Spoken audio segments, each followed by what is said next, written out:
Hello बच्चों, welcome back my YouTube channel अपना गुरुकुल पटना। उम्मीद करते हैं बच्चों आप लोग अपने एग्ज़ाम्स की तैयारियों में व्यस्त होंगे, क्योंकि बच्चों आप लोग का एग्ज़ाम बहुत ही नज़दीक है। आपके एग्ज़ाम को देखते हुए मैं वीवीआई मैथ्स के लिए जो आपके एग्ज़ाम्स में पूछे जा सकते हैं उस तरह के क्वेश्चंस को लाए हैं, और बड़े मज़े से कॉन्सेप्ट प्लस जो है कि क्या किस तरह के एग्ज़ाम में क्वेश्चन भी पूछे जाते हैं, सारी चीज़ों को मैं बताने की कोशिश करूँगा इस वीडियो में। तो बच्चों आप लोग इस वीडियो को अंत तक देखें, तभी जो है कि आप लोग को कुछ समझ में आने वाला है। तो बच्चों आपके एग्जाम में सबसे पहले थेल्स प्रमेय पे आधारित क्वेश्चंस को पूछे जाते हैं। तो थेल्स प्रमेय क्या होता है? थेल्स प्रमेय कहता है कि यदि किसी त्रिभुज में किसी भुजा के समांतर कोई रेखा खींची जाए तो अन्य दो भुजाएं एक ही अनुपात में विभाजित हो जाता है। तो एक ही अनुपात का मतलब क्या हो बच्चों? यदि हम इस ओर का AD बटे BD रेशियो लेते हैं तो इस ओर हमको AE बटे CE लेना पड़ेगा। जैसे कि आपको लिखते हैं AD बटे BD is equal to AE बटे CE, ये आपस में इक्वल होता है बच्चों। यदि हम जो है कि AB बटे जो है कि क्या BD और इस ओर यदि ले रहे हैं तो इस ओर भी हमको जो है कि AC बटे जो है कि CE लेना पड़ेगा, ये आपस में इक्वल होगा बच्चों। और ये भी हो सकता है AB बटे AD is equal to AC बटे क्या AE हो सकता है। इस पे जो है कि आधारित आपसे क्वेश्चंस पूछे जा सकते हैं बच्चों। तो कैसे क्वेश्चंस पूछे जा सकते हैं उन चीज़ों को भी आपको हम बताने की कोशिश करते हैं। देखिए बच्चों आपके समक्ष एक क्वेश्चन है कि त्रिभुज ABC में DE BC की पैरेलल है। तो कहने का हम जो कह रहा है पहले उसको कर दीजिए। जो है कि एक त्रिभुज ABC है, ABC, इसमें जो है कि क्या BC जो है कि DE के पैरेलल है। तो BC जो है कि क्या DE के पैरेलल है बच्चों, तो ये दिया हुआ है। उसके बाद अब फिर से देखिए बच्चों, AD का वैल्यू आपको 2 मीटर दिया हुआ है, और उसके बाद BD का वैल्यू जो है कि आपको 8 मीटर दिया हुआ है, और उसके बाद AE का वैल्यू 7 मीटर दिया हुआ है, और CE का वैल्यू आपसे निकालने के लिए कहा है। तो जिसका वैल्यू आपसे निकालने के लिए कहा है बच्चों उसको x मान लीजिए। और आपको मालूम है कि इंडिविजुअली जो है कि क्या वैल्यू दिया हुआ है, तो इंडिविजुअली फ्रैक्शन लेंगे तो AD बटे क्या BD, और इजिकल टू क्या होगा AE बटे क्या हो जाएगा CE बच्चों। AD का वैल्यू 2 मीटर दिया हुआ है, BD का वैल्यू 8 मीटर दिया हुआ है, इजिकल टू AE का वैल्यू 7 मीटर दिया हुआ है, और CE को हम x मान लेते हैं। मीटर मीटर कैंसिल बच्चों, 2 1 जा 2, 2 4 जा क्या होगा 8 बच्चों। क्रॉस मल्टीप्लाई करेंगे तो x मल्टीप्लाई 1 x हो जाएगा बच्चों, और 7 मल्टीप्लाई 4 क्या होगा 28 मीटर हो जाएगा बच्चों। तो ये आपका आंसर हो गया। चलते हैं नेक्स्ट सवाल की ओर। तो इस तरह के क्वेश्चंस बच्चों आपसे पूछे जा सकते हैं। अब आपको हम जो है कि क्या समकोण त्रिभुज में पाइथागोरस प्रमेय का यूज़ करके जो फॉर्मूले बनाए जाते हैं, तो उन पे उन चीज़ों पे उनके आधार पर भी आपसे क्वेश्चंस पूछे जा सकते हैं बच्चों। तो वो क्वेश्चंस किस तरह से बनते हैं, तो आपको जो है कि उस तरह के क्वेश्चंस को हल करने के लिए सारे फॉर्मूले आपको मालूम होना चाहिए। तो यदि ये समकोण त्रिभुज ABC है मेरा, और B से जो है कि AC पर BD लंब डाला गया है, तो यदि ये लंब की लंबाई यदि आपसे पूछ ले और इंडिविजुअली जो है कि क्या वैल्यू दे करके AD और CD का वैल्यू दे करके, तो BD इज इक्वल टू होता है रूट अंडर AD मल्टीप्लाई क्या CD का वैल्यू। और उसके बाद यदि इंडिविजुअली वैल्यू नहीं दिया हुआ, इसका भी लंब का भी दिया हुआ, बेस का भी दिया हुआ, हाइपोटेन्यूस का भी दिया हुआ है, तो उस जो है कि स्थिति में आप जो है कि BD का वैल्यू कैसे निकालिएगा बच्चों? तो BD इज इक्वल टू क्या हो जाता है AB, लंब का वैल्यू मल्टीप्लाई बेस का वैल्यू और डिवाइड बाय क्या होगा AC का वैल्यू। उसके बाद बच्चों यदि इसके अंदर एक सर्कल ड्रॉ कर दिया जाए तो उस सर्कल का रेडियस यदि पूछ ले आपसे तो कैसे निकालिएगा? तो आपको ये फॉर्मूला मालूम होना चाहिए बच्चों कि AB यानी लंब और बेस को ऐड कर लेते हैं, और उसमें से हाइपोटेन्यूस को माइनस करके 2 से डिवाइड कर देते हैं, तो ये इसके अंदर जो है कि बने सर्कल की इन रेडियस हमें मिल जाता है। तो ये फार्मूले आपको मालूम होना चाहिए, और इसी फार्मूले को से जो है कि आपके एग्जाम क्लास 10th में जो है कि क्या बेस्ड ऑब्जेक्टिव क्वेश्चन भी पूछे जा सकते हैं। इसलिए ये चीज़ें आप लोग को बहुत ही अच्छी तरह से मालूम होनी चाहिए। चलते हैं अब क्वेश्चंस किस तरह से बनते हैं देखते हैं। तो बच्चों आपका पहला क्वेश्चन ABC जो है कि एक समकोण त्रिभुज है। इसमें BC से जो है कि BC से BD AC पर लंब डाला गया है, इसकी लंबाई जो है कि आपको निकालना है, जबकि इंडिविजुअल यानी कर्ण को जो पार्टों में जो बांट दिया गया है, ये दोनों पार्ट की वैल्यू आपको दिया हुआ है। तो हम जानते हैं बच्चों BD इज इक्वल टू क्या होगा, अंडर रूट AD और मल्टीप्लाई क्या हो जाएगा बच्चों CD। तो AD का वैल्यू क्या है बच्चों, AD का है 4 मीटर और CD का मेरा क्या है 9 मीटर। दोनों को मल्टीप्लाई करेंगे बच्चों 36 मीटर स्क्वायर आ जाएगा। इसका रेशियो स्क्वायर रूट क्या आएगा 6 मीटर। तो इस तरह के पहले क्वेश्चंस को हम हल कर सकते हैं बच्चों।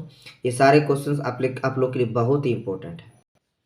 नेक्स्ट क्वेश्चन बच्चों, यदि ये लंब, बेस और हाइपोटेनस सबका वैल्यू दिया हुआ रहे और आपको बी से BD यानी AC पे डाले गए लंबे की लंबाई निकालनी हो, तो इसके लिए फॉर्मूला आपको बता चुके हैं बच्चों। यानी लंब यानी AB, बेस BC का मल्टीप्लाई करके जो है कि इसको AC हाइपोटेनस से डिवाइड कर देते हैं बच्चों।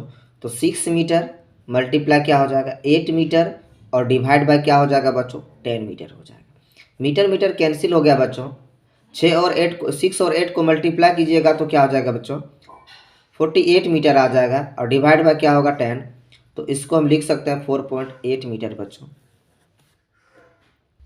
नेक्स्ट क्वेश्चन बच्चों आपको इन रेडियस फाइंड करने के लिए कहा रहा है, क्योंकि एक समकोण त्रिभुज के अंदर यदि कोई सर्कल बना हुआ है उसकी त्रिज्या को निकालना है। तो क्या होगा बच्चों उसके लिए कि लंब और बेस को हम ऐड कर देते हैं बच्चों और हाइपोटेनियस को माइनस करके उसको 2 से डिवाइड कर देते हैं बच्चों और हमारा रेडियस फाइंड हो जाता है। तो 6 मीटर प्लस क्या हो जाएगा 8 मीटर माइनस क्या हो जाएगा बच्चों 10 मीटर बाई क्या हो जाएगा 2। तो 800 क्या हो जाएगा बच्चों 14 मीटर माइनस क्या हो जाएगा 10 मीटर बाई क्या 2। तो यहाँ से माइनस करेंगे तो 4 मीटर आएगा बच्चों और 4 को यदि 2 से कट कर देंगे तो 2 मीटर मेरा इन रेडियस हो गया।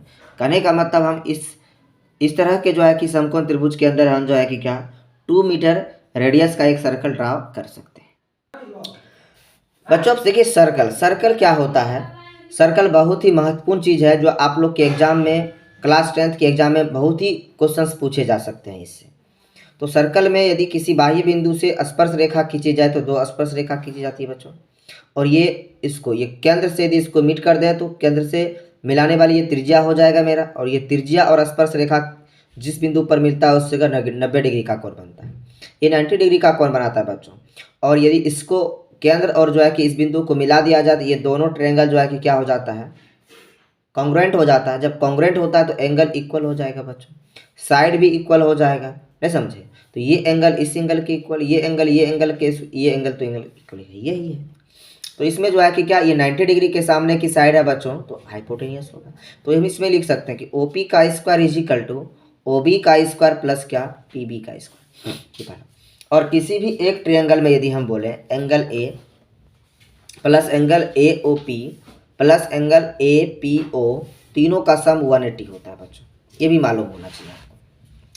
अब देखते हैं बच्चों क्वेश्चंस इसमें किस तरह से आपसे पूछे जा सकते हैं। पहला यदि O केंद्र और C परिधि और R त्रिज्या का कोई वृत्त है पर किसी बाह्य बिंदु P से, यानी एक सर्कल ड्रॉ कर लीजिए पहले और किसी बाह्य बिंदु P से इस पर स्पर्श रेखा खींची जा रही है बच्चों, कोई दिक्कत की बात नहीं है, स्पर्श रेखा खींची जा रही है और ये O केंद्र है मेरा, इसको मिला दीजिए 90 डिग्री का कोण बनेगा। मान लीजिए A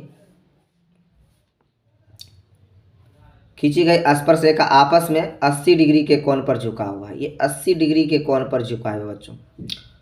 तो कह रहा है कि एंगल AO इसको यदि B मान लेते हैं AOP का मान कह रहा है निकालना है, AOP यानी इस एंगल का वैल्यू निकालने के लिए कह रहा है बच्चों। मान ली x, तो ये टोटल यदि इसको यदि ऐसे मिला दें टोटल मेरा 80 डिग्री है तो ये मेरा 40 डिग्री होगा कि नहीं, अवश्य होगा बच्चों। और ये त्रिभुज, ये जो एक त्रिभुज बन गया इसके तीनों कोणों का योगफल क्या होगा 180 होगा बच्चों।